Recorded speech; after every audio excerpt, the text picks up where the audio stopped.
right, yo, what's up, and welcome into A Bettor Morning presented by Rival Fantasy. Rival Fantasy is your all-in-one fantasy sports platform. It's your boy, your host, your homie, the Corey Parson, the fantasy executive. You already know it's Monday, so it's a little bit of no-cap Corey mixed in there as well. What's up, everybody? Listen, shout out to Rival Fantasy, our naming sponsor. Got another email from them this week about the fantasy executive winning some challenges over there, so you need to make sure you get down with that as well. Coming up on the program today, preview tonight's Monday Night Football game, recap some of the things that we saw and took place yesterday. I do have a quarterback that I need to give a good stern talking to this morning. I'll tell you that who that is in a few seconds. But I got to start off with a pretty interesting, entertaining game that took place. Sunday Night Football, football night in America between the Kansas City Chiefs and the New York Football Jets. Went down last night, 23-20. Was the final score. The New York Jets cashed the ticket at +8. Also, the under comes in on this game right here. Solid job from you-know-who, Patrick Mahomes, Kansas City Chiefs. You know what they bring in every game. Patrick Mahomes, 18-30, 203, 2 interceptions in the game to keep the Jets in the game. Also should have been a third interception.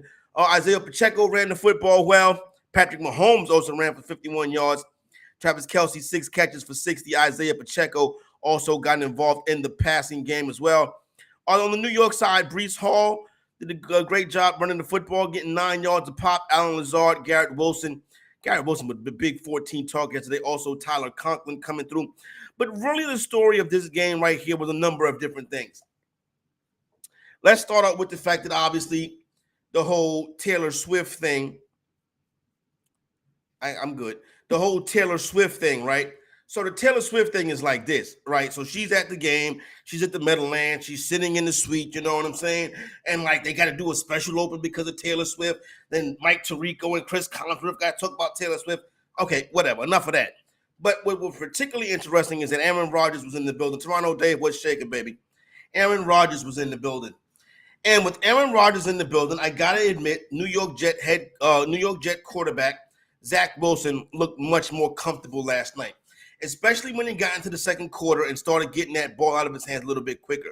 That quick release was a difference maker for Zach Wilson last night. Wilson started off slow in the first quarter. It looked like it was going to be another Zach Wilson performance where he gets booed out the building. But no, he came through last night.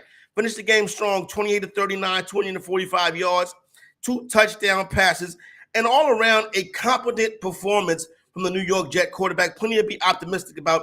But the late fumble did cause the New York Jets to lose the game. But not only did the New York Jets lose the game on that late fumble by Zach Wilson that gave the ball back to the Kansas City Chiefs, but for the second time this season, one side of a bet has swung either way on the final play of a game. And it's the worst kind this time because it affected fantasy and it affected sports bettors, right? Because late in the game, when they're trying to seal the deal, Patrick Mahomes could have strolled into the end zone. Instead, he got it to 1st and goal, slid down, did not get the touchdown.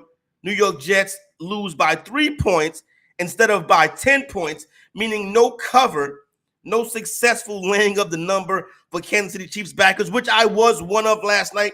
If you took the Jets +8, congratulations, you got a little cheap, lucky win underneath your belt.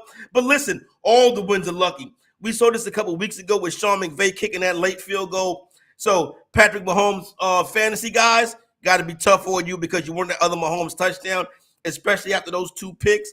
If you are a guy that was on that lane, that number with the Kansas City Chiefs, that's a bad way for that one to lose right there because all Mahomes had to do was stick the ball out, and that would have been a touchdown. You would have got your cover. Fantasy managers would have gotten their latest fantasy points to end the night from one Mr. Patrick Mahomes. But all in all, a pretty good game, decent game, better than I thought it was going to be. I'm not into the whole Taylor Swift thing, but what I will tell you is this.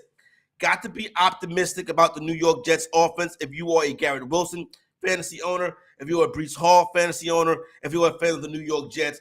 He did look competent last night. Zach Wilson did with Aaron Rodgers in the building. So hopefully that continues on for New York Jet fan. But we got to go to the other team in the AFC East. Because no cap Corey, if I see it, I got to say it. And even if I'm not above being critical of my own self. I'm not above being critical of my own hot takes. A little over a year ago, when this network started and this network began, I procrastinated. I got on my fantasy executive soapbox and I bigged up the name of one Mr. Mac Jones, quarterback of the New England Patriots, just coming off a season where, as a rookie, he took his team to the playoffs. Mac Jones looked competent. He looked intelligent. He looked like he was going to be the kind of a guy that can be a quarterback, a little bit above the game manager, franchise-style quarterback. Last season, I said, hey, listen, bad year for Mac Jones, no offensive coordinator. You know what I'm saying? You can't leave the second-year quarterback out like that. And not to mention the fact the great Marty Schottenheimer, who should be in the Pro Football Hall of Fame, once said, the way you get a quarterback to compete as good as he did in his first year as he did in his second year, if a quarterback competes as good in his second year as he did in his first year, call it an improvement. So we know there's second-year quarterback struggles, right? That was last year when this network first started. I was a big Mac Jones guy.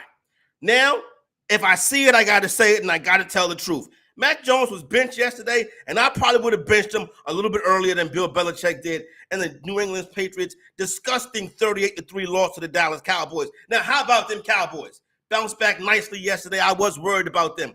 But when Mac Jones got out there yesterday, and he started doing what Mac Jones all of a sudden does, I was like, my God, what happened to this guy? Yes, I was backing Mac Jones. Yes, I was a Mac Jones supporter. But right now, I got to tell the truth. No cap, Corey. Mac Jones sucks. Bro, just bad decision after bad decision after bad decision. Completion percentage under 70. 4 touchdown passes, 4 interceptions. You name it, Mac Jones, 2 interceptions, a fumble, poor performances all around. He looks like a quarterback that doesn't know what he's doing out there. Yes, I understand the Dallas Cowboys defense is tough and that pass rush can get after you. But the 2 interceptions you threw yesterday, bro, those was bad interceptions like that. Team gets embarrassed. You get benched for barely zapping. New England Patriot fan, need a new quarterback. I got to keep it a buck with you. I don't think there's no fixing this guy. You know what I'm saying? Don't get me wrong. I went from a supporter to not being a supporter, but I don't know if this guy can be fixed. Bad turnovers, fumble, interception. Tried to throw another pick six. Throwing the football. He looked like Carson Wentz yesterday. For a minute, I said, is this Mac Jones or is this Carson Wentz? Throwing the football backwards, contorting your body in all kind of ways, and throwing the football like that, like you're playing Pop Warner football and stuck you at AT&T Stadium. That's Jerry Jones up there. Horrible performance from Mac Jones. You need to see the bench, son. You was right. Now, after the game, they did say that Jones was going to continue to be the starter. Jones was going to continue to be QB1. If Jones continues to play like this, he's going to be QB2. You can't look like Carson Wentz in 2023 and think that's going to cut it in the NFL. You can't throw the football with your opposite hand. You can't throw the football pirouetting, jumping, spinning around to the other side of the field, Mac Jones. You can't do that. That's not the Patriot way. That's the Cleveland Brown way. I hate that the Cleveland Browns caught a little shrapnel right there. Horrible performance from Mac Jones. Now, I know what they say about me, fantasy executive Corey Parson. Corey, you know what? You a big city broadcaster. You are a New York sports talker. You a Northeast broadcaster where all you like to do is criticize. You do too much criticizing and not enough talking about the good stuff that the players do. We don't like to hear you always criticizing people. Okay, so I'll lay back on my criticisms. I'll lay back on my trash talking. I'll pull it in a little bit when I'm talking about the players. I won't mention Justin Fields doing it again yesterday. I won't mention how he was having quite possibly the game of his career, but yet with the game on the line, he turned the ball over. I won't mention that. I won't mention him snatching defeat from the jaws of victory. I won't mention that.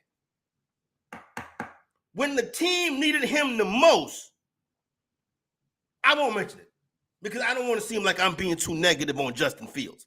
So I won't mention one of the worst god-awful turnovers you would see.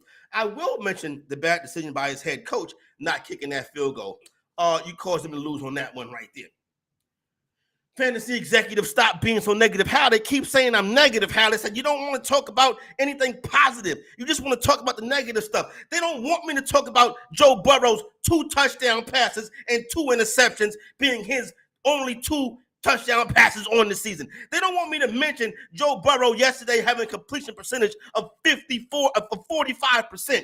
They don't want me to talk about the 57% completion percentage from Joe Burrow on the season. They don't want to talk about the 165 yards he passed for yesterday against the Tennessee Titans, who just got lit up by Deshaun Watson. They don't want me to talk about Joe Burrow not playing his best. They don't want me to talk about Joe Burrow and the Cincinnati Bengals offense getting out offense by the Tennessee Titans, who can't out offense anybody. They don't want me to talk about that. It's too negative. So I won't mention Joe Burrow. I won't mention the fact that he's hurt and should be on the bench. They just want me to talk positive. They don't want me to bring up Kenny Pickett. 4 touchdowns, 4 interceptions on the season. They don't want me to bring up, now listen, I hope the MRI goes good and I hope the young man is healthy and continue. They don't want me to talk about how Kenny Pickett has regressed. They say I'm too negative. Don't talk about Kenny Pickett regression. I won't mention it. They don't want to talk about the job they don't want me to mention the job that Bryce Young is doing in his first month as an NFL quarterback. And I'm a Bryce Young guy. Really, is Frank Wright fault? Send 5 out in the route, can't protect the quarterback, but you send 5 out in the route. But the quarterback got to take some blame too. The turnovers son of bad. And I'll be honest with you, I knew coming in that Bryce Young was a littler guy, that he was a slight guy.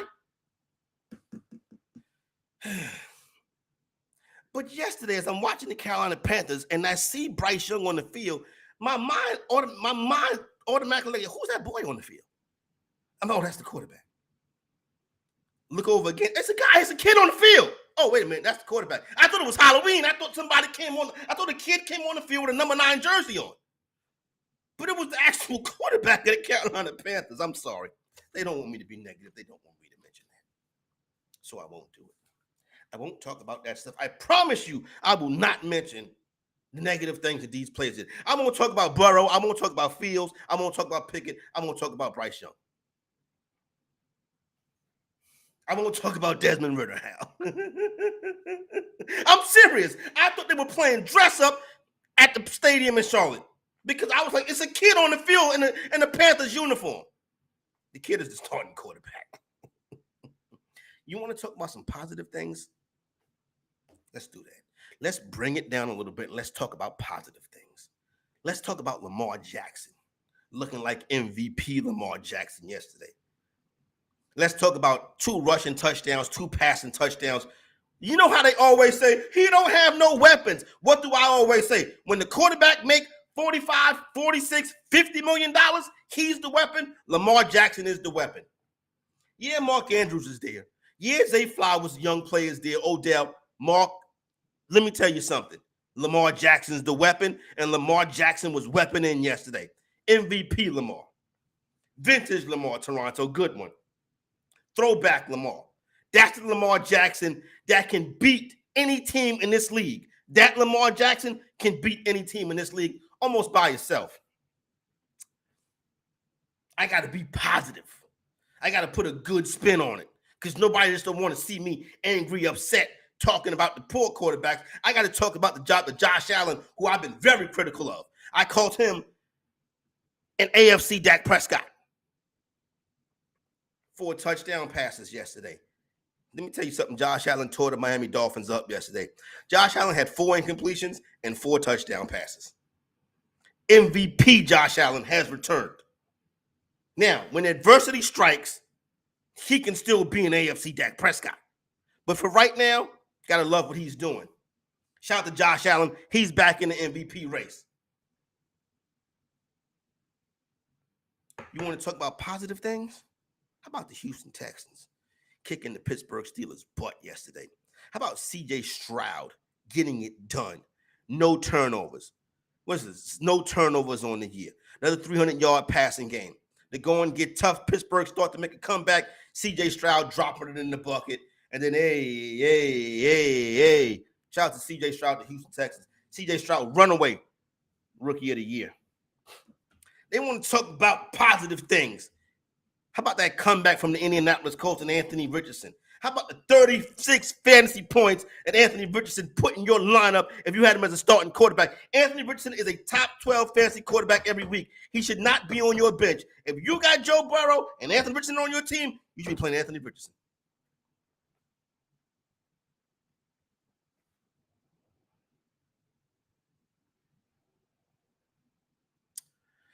Got to talk about Anthony Richardson because that's positive right there. They want to mention positive stuff, talk positive stuff. Speaking of positive stuff, how about Christian McCaffrey? My God. I understand that Tyreek Hill and Justin Jefferson are up there, favorites to win the Offensive Player of the Year this year. But really, when you talk offense in the NFL, it starts with Christian McCaffrey, CMC.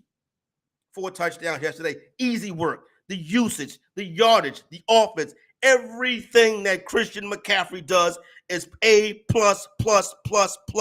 CMC, Christian McCaffrey. Corey, how did the Fairwinkle did Fields invert this stat line? Over 300 passing yards, under 50 rushing. Crazy. But he did figure out a way to turn that football over at the end of the game. So those are some of my thoughts from yesterday. I tried my best not to be too negative. I really did. Tried my darndest not to be too negative. You know what I'm saying? So I'm sorry. I had to go in on Mac Jones a little bit. But for the most part, I thought I was nice. I didn't mention Fields. I didn't mention Burrow. I didn't mention Pickett. I did make fun of the kid for looking like a kid. But what do you want me to do right there? Week comes to an end tonight. Monday Night Football. Only one Monday night game tonight. That's unfortunate. I was really digging the 2 Monday night games. You got the Seattle Seahawks traveling to New York to take on the New York Giants. The Seahawks is short road favorite. You got a 1.5 right now at FanDuel. There's some twos popping up across the place. I'm on the Seahawks. You want to shop for the best number. Probably just end up playing the money line, but they should beat the New York Giants pretty good. Saquon Barkley, doubtful for the New York Giants, likely going to be out. Let me tell you something. Let's Saquon Barkley. The thing that Saquon Barkley did at the end of the year, last year, at the beginning of the year this year, he should be ashamed of himself. Saquon Barkley went and cried about that money, got the running backs all into a frenzy to the point where Jonathan Taylor don't even got a job now. He should be back this week, though, starting practicing soon. I heard he might be practicing soon. But they caused this big riff about the running backs. Then Saquon comes back, and he takes basically the same deal he was offered, and he immediately gets hurt. This is why they didn't want to give you the money, Saquon. Because you can't stay on the field, son. And I understand it's a high ankle sprain, not your fault. You play football. But bottom line of the matter is that's a bad investment. You got an incentive-laden contract. You're not going to hit none of them incentives. You're not going to hit any of those incentives. You never hit them before. Why would you hit them now? As soon as the New York Giants got a little bit good, everybody on the roster put their hand out, started asking for money. Then the team went to the tank. They're going to lose. Like, Seals going to beat them up pretty good tonight. The New York Giants cannot compete or contend with the top teams in the NFC. But you can compete and contend with the team in your fantasy league by starting a free 7-day trial of Fantasy Alarm's All-Pro subscription. Get all the Week 4 and Week 5 DFS content and picks for free. Go to fantasyalarm.com/win. You really cannot do a promo better than what I just did with that one right there. You really can't. Heather, can I get some love in the chat, please? You really can. Can you really clip that right there and show up-and-coming broadcasters how to do a promo? That's what I would do. I would clip that right there and show up-and-coming broadcasters how to do a promo because I just nailed that one. Get the fantasy executive a pat on the back. Corey Parson, fantasy executive, a.k.a. No Cap Corey. I'm trying to be a more positive Corey. But on a more positive note, I would implore you to lay the number 1 to Seattle Seahawks tonight. I think we could see a big night from Tyler Lockett. I do think the Giants fight back as well. Jalen Hyatt could be an interesting play tonight because I think that's who they go to when they need an explosive play. They're going to need explosive plays tonight. Darren Waller should be the guy getting the most targets if he's out there and he's healthy, so that's how that one should go right there. I'm trying to be a more pleasant Corey Parson. I'm trying to be a more pleasant fantasy executive. I don't want to come up here every day and talk about quarterbacks that's performing like Mac Jones and need to be put on the bench. I want to talk about guys like Lamar Jackson that's getting it done. But what I want to do more than anything else is wish you a better morning. See you tomorrow.